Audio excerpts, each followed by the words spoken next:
I wish everyone could get rich and famous, just so they could see how it doesn't make you happy. Well, it does for a little bit, but that high doesn't last. In September of '91, Facelift went gold, and we finally took a break from touring. That was the time when we played out everything we ever dreamed of.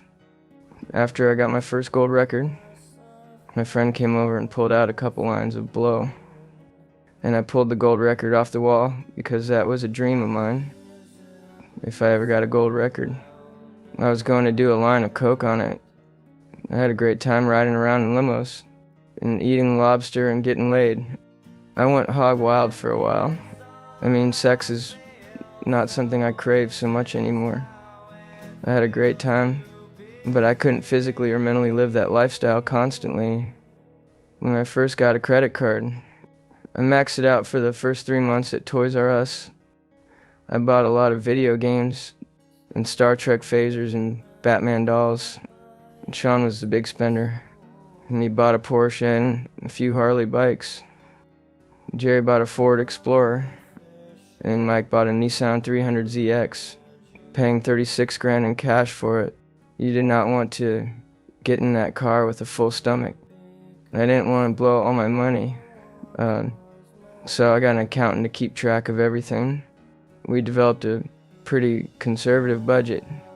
Eventually I bought a car, and then later on a condo. At the end of the day, or at the end of the party, when everyone goes home, you're stuck with yourself. And there was a time when I couldn't deal with that, and I couldn't go places by myself. I needed to call up a friend to go to a 7-Eleven, and I just couldn't approach people when I was alone. Getting a place on my own was a step toward learning how to do that. In November of '91, we booked some time at London Bridge Studios. We had all this acoustic stuff left over from our sessions for the movie singles, like 5 or 6 songs, and we're thinking, what the fuck can we do with this? We're a hard rock metal band. We figured people might not dig it, but we decided to put those songs together, and that ended up being Sap.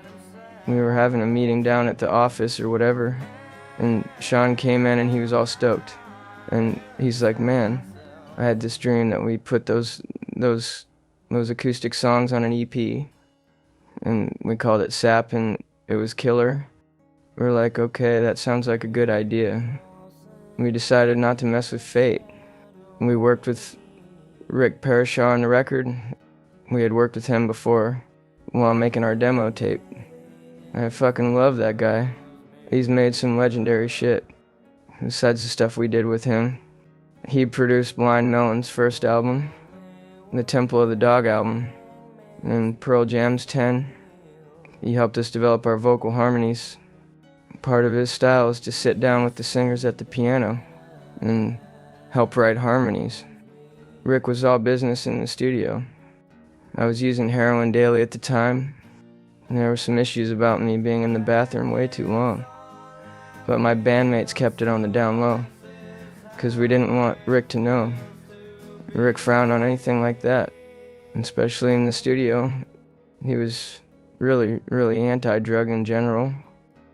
Jerry was the main creative force behind the Sap EP. He wrote all the lyrics and music, except for the song, In My Inside. I wrote the lyrics for that one.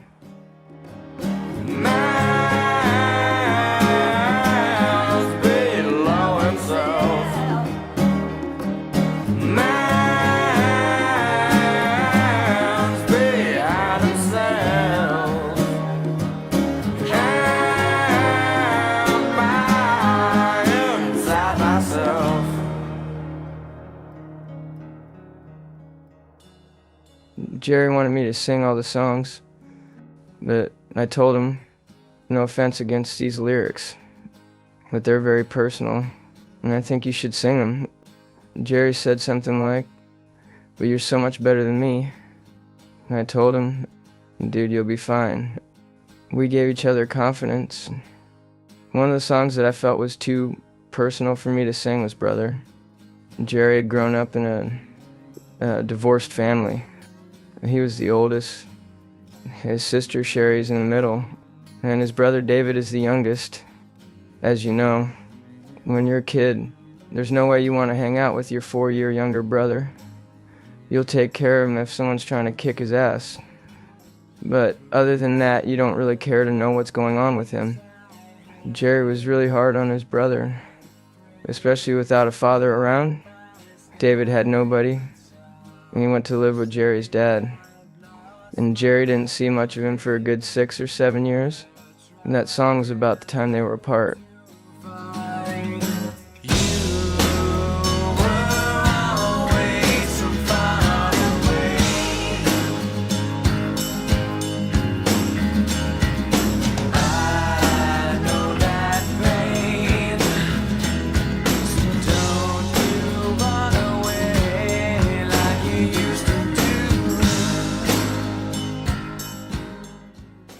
We were sitting around in the studio and just decided to call up some of our local musician friends to see if they wanted to sing on the EP. To our surprise, 3 friends showed up within an hour. We wanted to have Kurt Cobain come too, but Nirvana was in Europe by this time. For the song Right Turn, we came up with the idea of having a different person sing each verse. It was a rainy night in Seattle, and Mark Arm was the first to arrive. He showed up just 30 minutes after the call with a 6-pack of beer. When he heard Chris Cornell was coming, he started pounding his brew, and it felt like we could all really sing, and he was the odd man out. But he ended up nailing his part. He sounded like the voice of death. Now we're as low as we can kiss. Can't leave and can't forget. We ain't right. When Chris came in, and he kept really wanting to belt it out like he always does, and Rick started messing with him, saying, well, let's try a little restraint. So his voice on the verse is dialed back. Finally, Chris lets it rip at the end.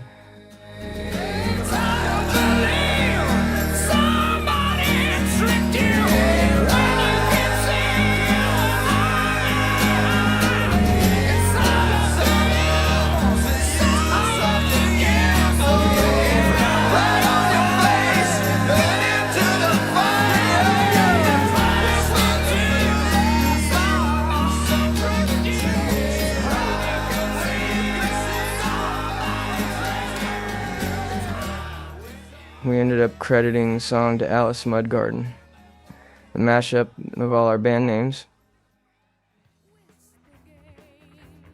And Wilson came to the studio to record backup vocals on the chorus of Brethren on My Inside during the session.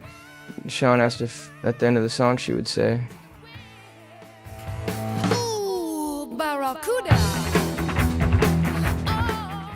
Anne took her headphones off, walked into the control room, and sat down next to Sean and said, look, in 10 years, when you're fucking sick of playing your song man in the box, and the last thing you're going to want to do is have someone ask you to sing Man in the Box on someone else's song. And the whole room went quiet, and Sean apologized. We were just kids back then, but it was a stupid thing to ask for. One day at the studio, we spent the whole time just fucking around, and eventually played a song. But we switched instruments. I was playing drums, Sean was singing and playing piano, Jerry was on bass, and Mike was playing guitar. And that was how we made Love Song.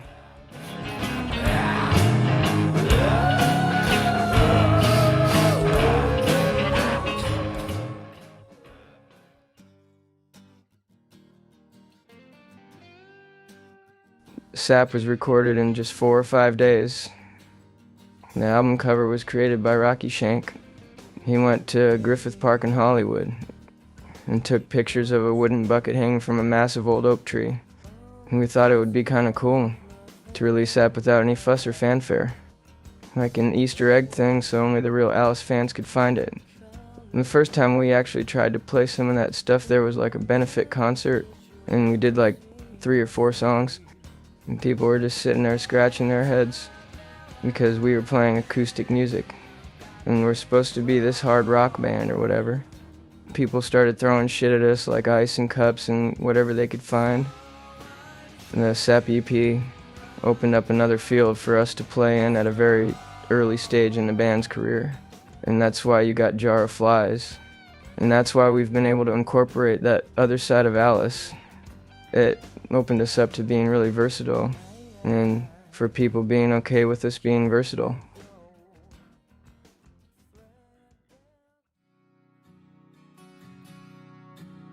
I suppose somewhere inside of me, I yearn for freedom from my emotions, the chaos that fuels my art. It also burns me. From the inside out, it's fucking painful. There are fleeting moments when I'm performing or with Demery where I feel free from it all, but I can't control those moments. With drugs, I knew exactly how to get to that place. All it took was money. Heroin and alcohol were the only things that worked. And it was like throwing a blanket over my emotions. But alcohol was too hard on my body.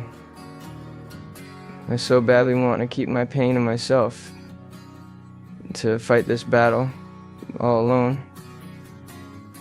I don't want to share my pain, but in doing so, I ended up hurting the people who cared about me the most.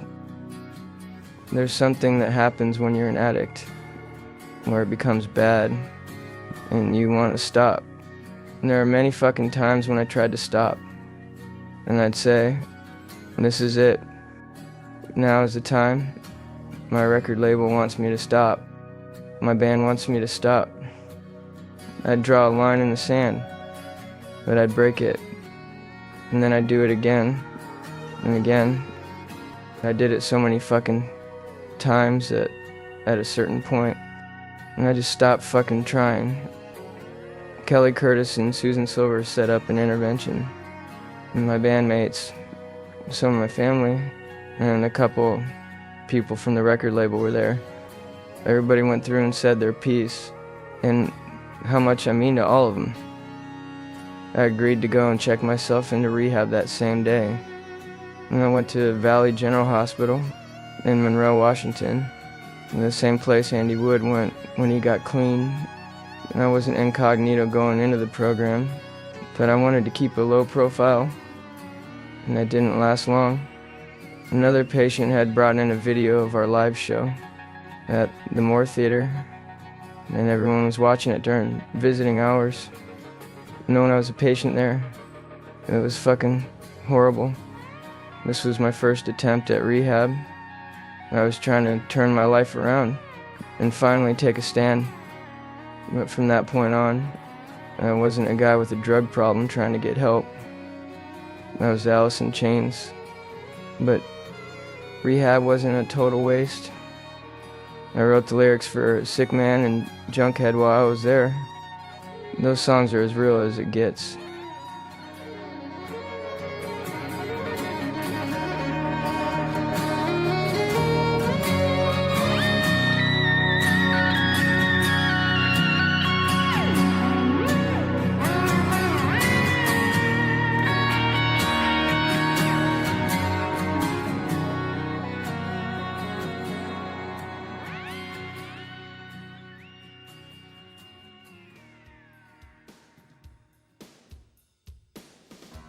At the start of '92, I got out of rehab. We went straight to London Bridge Studio and made the demo for Dirt. After that was done, we headed to Los Angeles. We rented a house in the mountains near Malibu for the first week, and then moved to an apartment complex in Marina del Rey. We made the album at One on One Recording Studios, and that's where Metallica recorded the Black Album and Justice for All. We decided to work with Dave Jordan again. The expectations were sky high. We did a lot of soul searching on Dirt. There's a lot of intense feelings there. We were coming up with all this stuff that was just aggro. I was really into Slayer at the time. Tom Araya even did vocals for the hidden track called Iron Glands. That song was developed out of this annoying guitar riff that Jerry would play. So he created the song and promised to never play the riff again.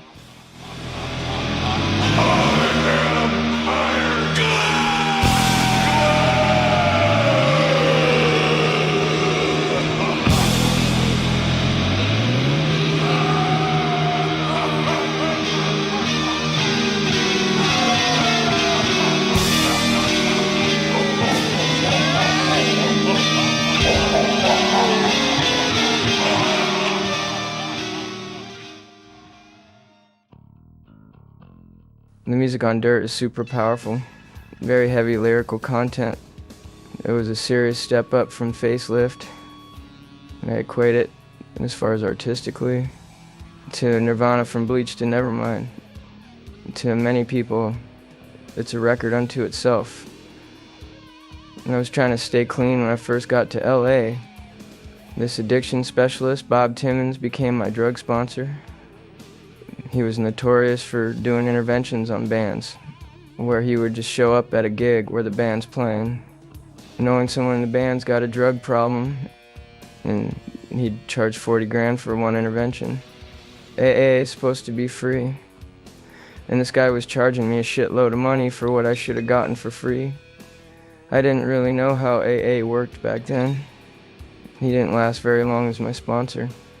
And I got word that Bob had been bragging at a party and about how he's got the lead singer from Alice in Chains. I was fucking furious and started getting high again.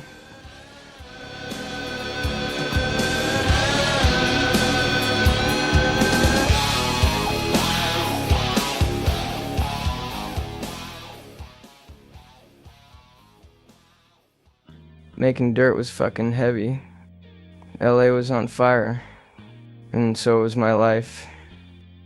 The Rodney King verdict came down, and the fucking town went up in flames. Literally the day we started recording. It was the day that the LA riots started. We were working on Rooster. Everyone is busy working, and I'm alone in the front room watching television. And I shout, "Do you see this crazy shit that's going on?" Jerry was out buying some beer when it all started. And some guys came in the store and started looting the place. He got stuck in traffic and saw people pulling other people out of their cars and beating the crap out of them. I was making runs downtown during the riots to score. Making that run on the 10 back and forth was like going through a war zone. That was some pretty scary shit to have to go through. It definitely affected the overall feel of the album. We had to try to get out of the town without getting hurt. We took Tom Araya with us and went out to Joshua Tree for 4 or 5 days and just tripped out on acid in the desert until things calmed down. Tom had a couple of dry peyote tabs he brought out there. The early recording sessions were cut short to get us back in our apartment before the city's curfew. It was basically martial law. After 6 o'clock you weren't allowed to drive, but I would sneak out for drugs. It was clear early on that Rooster was just special. That song was the start of the healing process between Jerry and his dad. And from all that damage that Vietnam caused, it was written back in '91 when Jerry was staying with Chris Cornell and his wife Susan Silver at their house in Seattle. He stayed for a few weeks up in this little room late at night. And he kept thinking about his estranged dad, whose experience in Vietnam changed him forever, and the effect it had on Jerry's entire family. Here come the rooster, yeah. You know we ain't gonna die.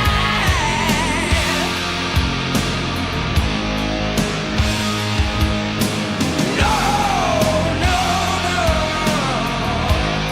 You know we ain't gonna die.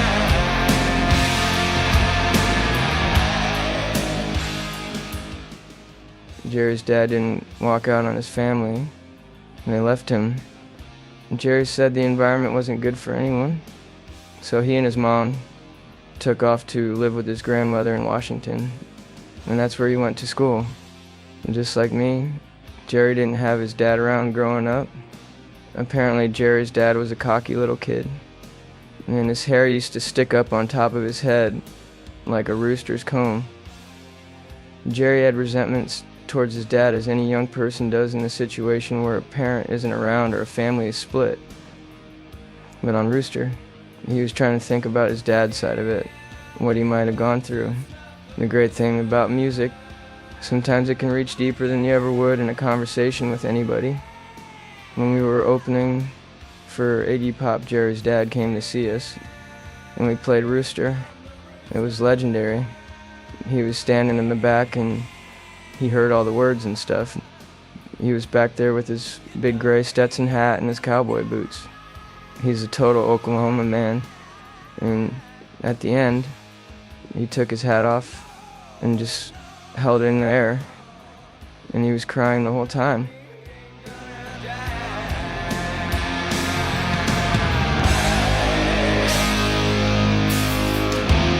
Walking tall machine gun man, they spit on me in my homeland. Lawyer sent me pictures of my boy.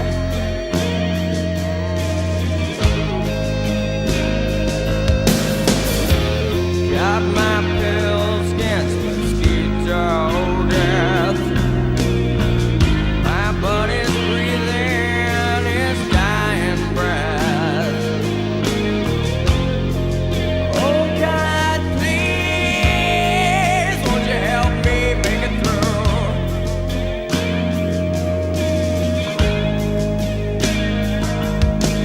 Here they come to snuff the rooster. Ah,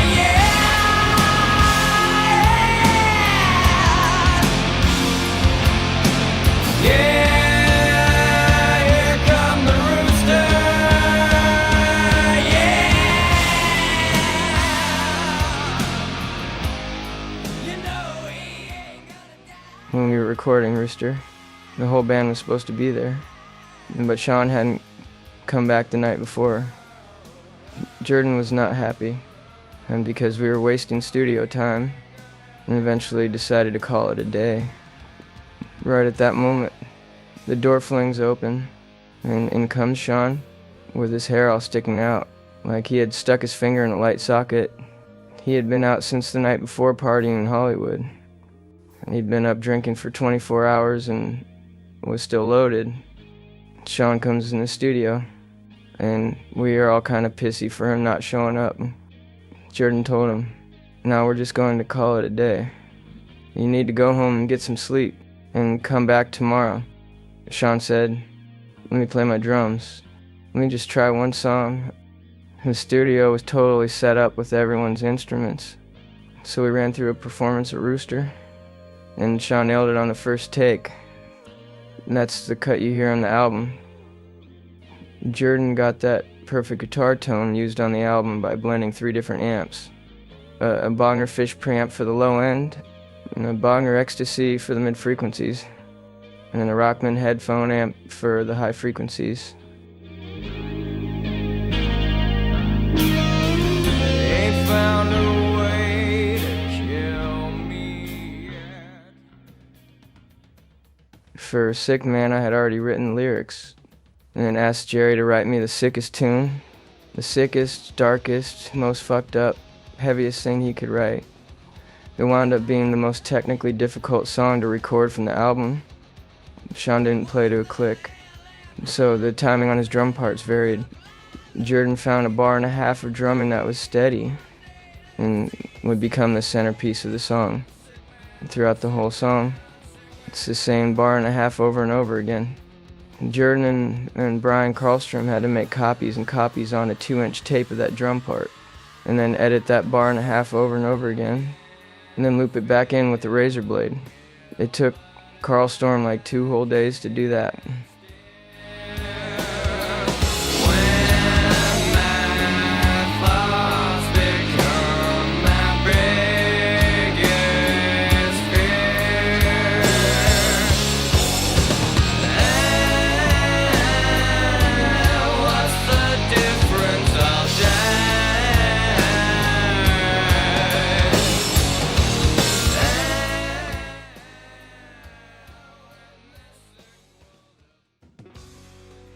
Mike went through a lot while making Dirt. Right from the beginning, he was having a hard time writing his bass parts and wasn't getting along with Jordan. So management flew Evan Sheely down to help Mike. When Evan arrived at Mike's apartment, there was a girl who looked underage inside, and drugs and drug paraphernalia all over the place. He told Mike, "You treat me like your big brother here. I'm here to help you, and I will make you sound like a bass god. But I don't want to see you doing shit in front of me that's going to jeopardize my life or put me in potential trouble with the law." Mike cleaned up his act after that. Sheely played Mike some Led Zeppelin and Black Sabbath songs to help develop his bass lines. Mike used an Ampeg SVT to get that growly bass sound. Mike had written a few songs he wanted to put on the album. One of them was called Fear the Voices, but I referred to it as Mike's Dead Mouse. It was about a kid bringing a dead mouse to school and showing it to everybody, and he pets it, and it's all dirty and gross, and nobody wants to see this dead mouse anymore.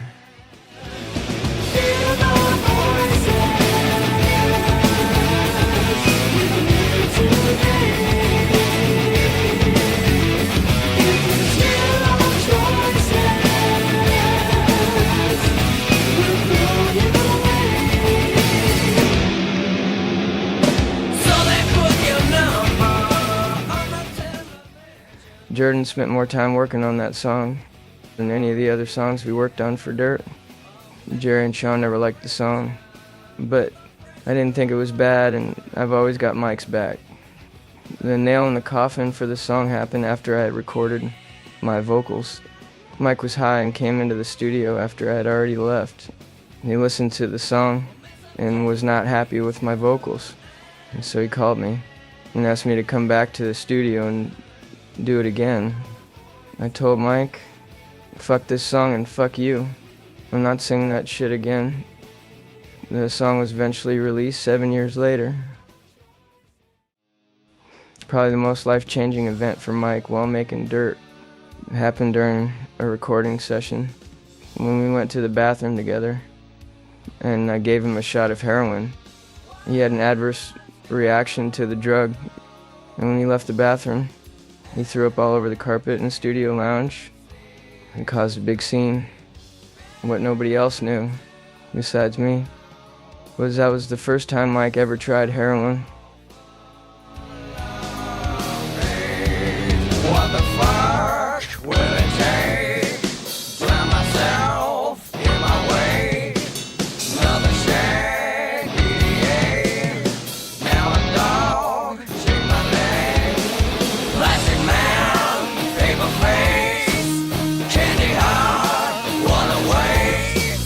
Gotta change, set a date. Eat my cake, lick my plate. Stare at me with empty eyes and point words at me.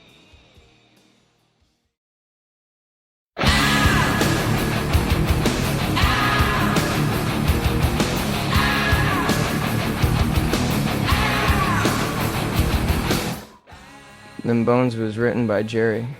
Its meaning is pretty cut and dried, and it's a little sarcastic, but it's pretty much about dealing with your mortality in life. Everybody's going to die someday. No point in being afraid of it. That's just the way it is. So enjoy the time you've got. Live as much as you can. Have as much fun as possible. Face your fears and live.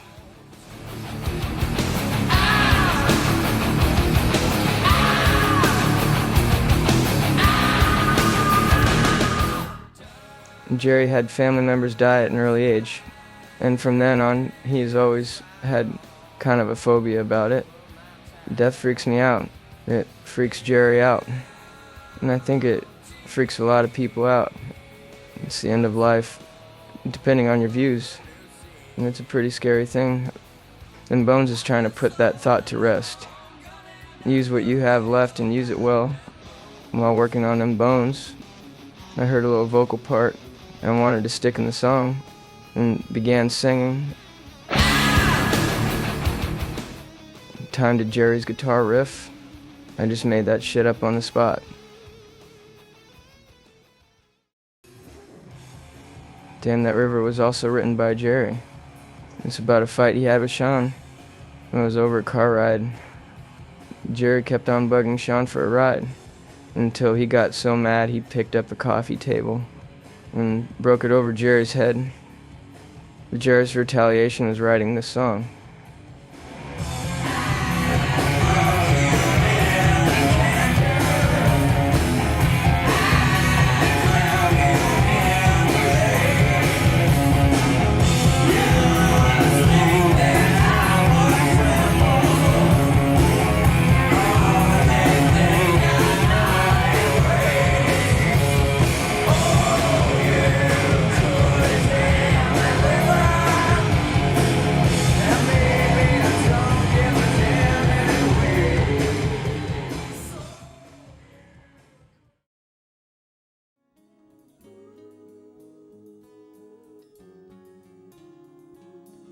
Jerry wrote down a hole to his longtime love, Courtney Clark. She is the most beautiful girl Jerry's ever seen in his life, but he is too much of a fucking wolf. Kill, attack, move on, and that's how he lives. This song is about the reality of his life, the path he chose, and a relationship that he wrecked. We all knew what it meant to be a rock guy. We knew about the parties, the drugs, and the groupies, and we wanted it all. And in a weird way, that song kind of foretold where I ended up.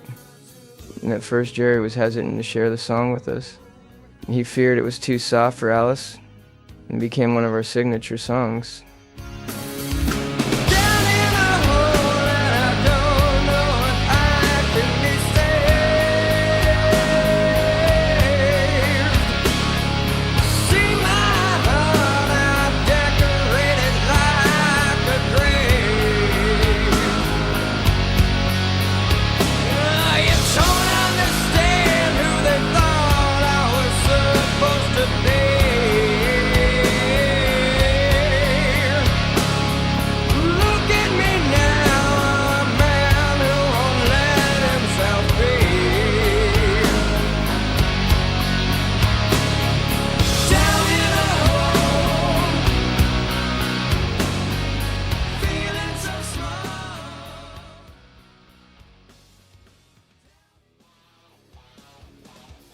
Rain When I Die. It was written by both Jerry and me, and it's kind of about our relationships with our girlfriends. And that same girl who makes you feel all warm and fuzzy inside can also cause a lot of fucking pain. It's an old Indian custom that if it rains when somebody dies, then their spirit is set free.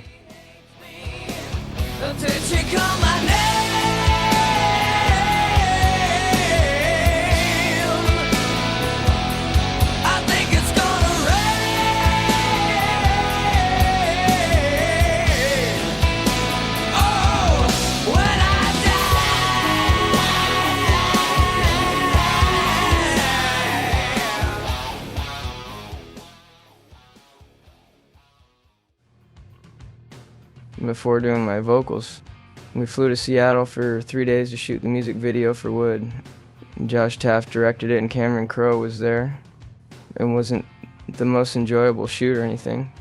Halfway through, I told everyone I had to go home to feed my cat and get some aspirin. I didn't even have a fucking cat at that time, and I just needed to get high. When you start to feel the withdrawals coming on, nothing else matters. You just need to get good. Heroin withdrawals are one of the worst feelings imaginable. It's like the worst flu you've ever had. Times 30, you're sweating constantly but freezing at the same time. You have a runny nose, you're nauseous, and you've got the shits.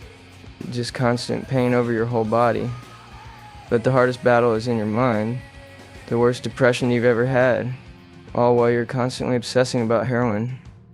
So yeah, I lied about feeding my imaginary cat, just to avoid that hell. We got the video done, and it came out good in the end, but everything with the band was starting to get complicated.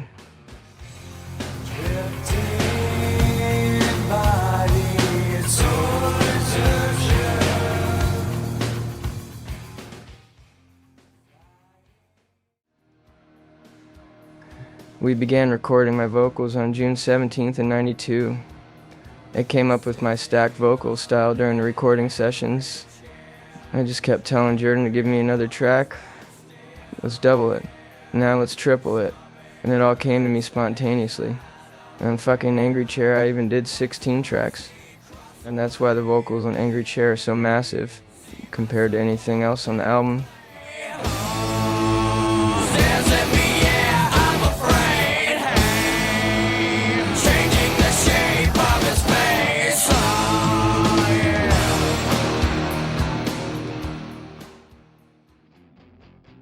The sessions got off to a rough start. One of the engineers walked in on me shooting up in the studio, and during the very first session my singing was a bit off key. Jordan said to me, "You're not singing good 'cause you're high." I denied that shit, but in reality I had just shot up. Then Jordan said, "You can get loaded wherever you want, but don't get loaded on my time." It was the first time he'd ever heard me sing poorly. That shit pissed me the fuck off. I lost my shit and stormed out of the studio, slamming every door on my way out. Jordan called me later that night to apologize. He told me he didn't say that to be mean to me, but because he wanted to make sure we would make a great record. I accepted his apology and took what he said to heart. Going forward, we didn't have any problems getting my vocals. I began experimenting with my voice and pushing myself to make new sounds. On Godsmack, you can hear me sing with this technique. That sounds like there's a tremolo effect or a Leslie speaker on my voice. But there aren't any effects, that's just my voice.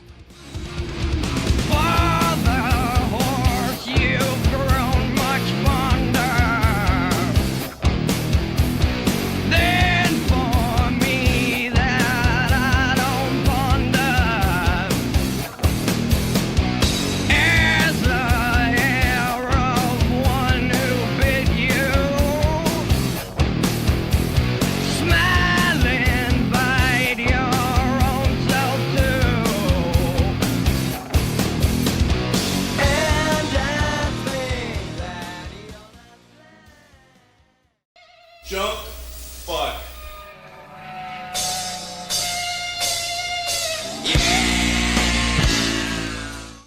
I didn't want anyone to see me when I was singing, so I had him put up a makeshift wall inside the studio so that I couldn't be seen. And there I had a trippy shrine of candles, and a picture of the Last Supper, and a dead puppy in a jar. And that was the vibe of the album, and it doesn't get much more personal than what I wrote about on Dirt. A lot of those songs are like my diary. The album is semi-conceptual, and it happened organically. There are two basic themes in it. The first theme is about dealing with kind of a personal anguish and turmoil, which turns into drugs to ease that pain, and being confident that that was the answer in a way. The second theme is about a tragic enlightenment. The songs start to slip down closer and closer to hell, and then the user figures out that drugs were not, and they're not the way to ease that pain. Basically, it's the story of my last 3 years as a hopeless fucking junkie. The 5 songs from Junkhead to Angry Chair are in that order for a reason. You see, in the beginning I got high and it felt great, but by the time we were making Dirt it was strictly maintenance. It starts out with Junkhead. I tried to capture that feeling of doing heroin and feeling superior to the sober squares around me.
the title track Dirt is about Demery, and they're basically burying my ass by introducing me to heroin.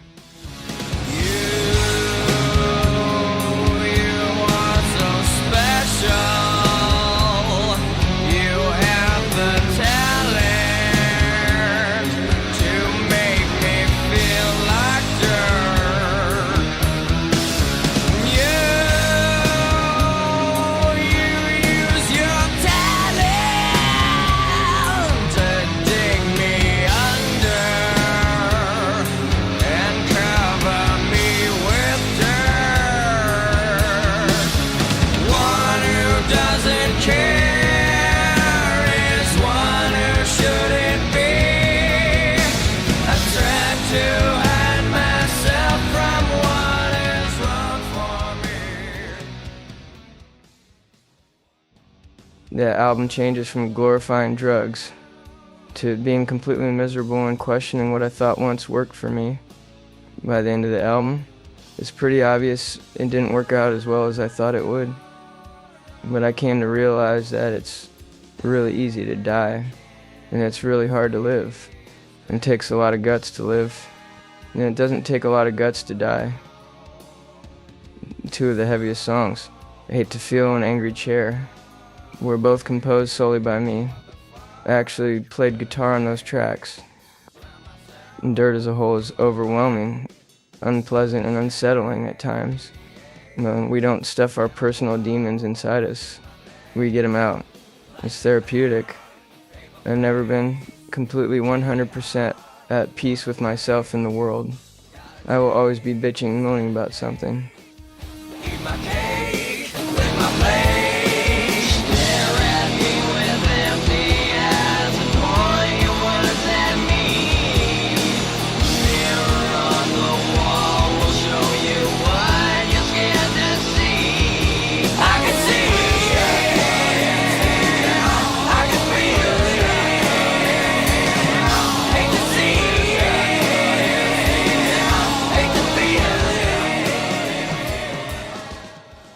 When Jordan was mixing Rooster, I walked in the studio with one of my drug dealers. Jordan played us the mix he had been working on over the speakers. I told Jordan it sounded great, but my fucking dealer said, "Well, I think you should." He didn't even get to finish the sentence before I told him to shut the fuck up. And at that point, Jordan lost it and said, "Who the fuck are you? Get the fuck out of my studio." He turned to me and said, "Don't bring your damn drug dealers around." That dude had some good dope, but he was an idiot. The album cover, I like to refer to it as revenge. As you know, the song Dirt was written about Demery, so the woman on the album cover is kind of the portrayal of her being sucked down into the dirt instead of me. Rocky Shank made the album cover, and we told him we wanted the cover to have a naked woman half buried in the desert. She could be either dead or alive. Rocky sent us a photo of Mariah O'Brien. He had worked with her before on a Spinal Tap cover. We went with her. Rocky created the whole scene in his studio using clay and foam and apple boxes. He even cut out the miniature mountains in the background and painted the sky. They built her into the set, and she had to hold her pee for like 8 hours. They offered to put a diaper under her. When Rocky finally said she could get up, she leapt off the set, and dirt flew everywhere as she bolted for the toilet. Rocky also made the music video for Them Bones. He wanted to capture the same vibe as the album cover. He made a dirt hole with dripping broken sewer lines protruding from dirt walls surrounding us and pools of toxic waste. And it came out fucking great. The picture on the album cover is the spitting image of Demery, and that wasn't even planned. Yeah, the concept was based on her, but I didn't want her on the fucking cover. I was pretty angry about it when I first saw it. She was not happy about it either. People would come up to her and say, "Oh wow, I saw you on the cover of Dirt," and she'd have to say, No, that's not me." Sometimes people believed her, and other times they didn't. It put her in a really awkward spot for the rest of her life. She had to battle just to keep her own identity and not just be my girl. It's really eerie that in a twisted way I got the revenge I was after. Dirt came out on September 25th, 1992. The LA Times review said, "I hear them sneer, I hear them moan, I hear them try to sound like Nirvana or Mother Love Bone or something, but come out closer to Kansas on this album, which doesn't even have the benefit of the slightly charming naivete of its debut. Alice in Chains is pompous, turgid, no riffs, a bore, and the group doesn't even rock. This album is about competence, not ideology." It was tough to hear that after putting our blood, sweat, and tears into the album, but we didn't make Dirt for the critics. We didn't make Dirt for the fans. We made it for ourselves. I was able to get clean for a bit before the album came out by doing a cold turkey kick on my own while reading The Bad Place by Dean R. Koontz. We don't get to choose what we are remembered for. We only get to choose what we create. I'm proud of what we created. It came from a genuine and authentic place.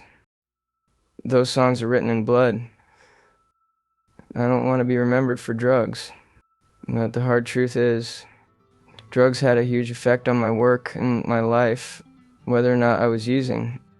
When I wrote about drugs, I didn't think I was being unsafe or careless by writing about them. I didn't want my fans to think that heroin was cool, but then I've had fans come up to me and give me the thumbs up, telling me they're high. That's exactly what I didn't want to happen. Dirt was meant to be a cautionary tale. Someone's always coming around here, trailing some new kill. Says I seen your picture on $100 bill. What's a game of chance to you? Him is one with real skill. So glad to meet you, Angela. Picking up the tickets shows there's money to be made. Go on, lose the gamble, that's the history of the trade. Did you add up all the cards left to play? To zero and sign up with evil Angela. Don't start me trying now.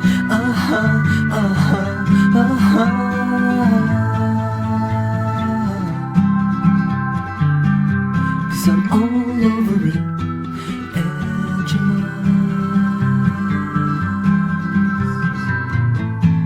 I can make you satisfied in everything you do. All your secret wishes could right now be coming true. Be forever with my poison arms around you. No one's gonna